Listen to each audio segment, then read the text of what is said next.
Hkrati pa tudi zaključujemo tudi projekt za novo osnovno šolo z vrtcem. To je naš že dolgoletni projekt, želja, tako da tudi tukaj se sedaj pospešeno dogaja, tako da upam, da se bodo po predvidevanjih, ko najdemo še finančno konstrukcijo, da pač občina zapre finančno konstrukcijo, da začnejo tudi izgradnjo le-tega objekta, ki ga pa seveda vsi težko pričakujemo.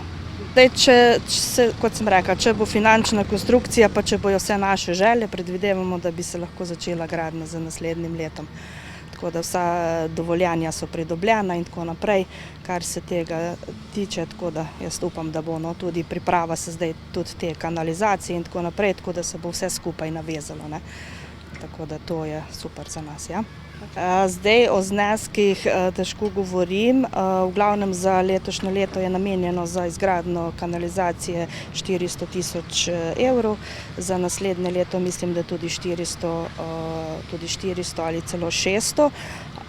Zdaj vrednost šole bo pač razvidna iz razpisa, ki ga bo ponudil glede na to, ampak nekje po osnovi govorimo o 2 milijonih ali v glavnem se vrtimo okrog 2 milijonov. Zdaj, če bo vse v redu, lahko pa tudi do 2,5 pridemo, no.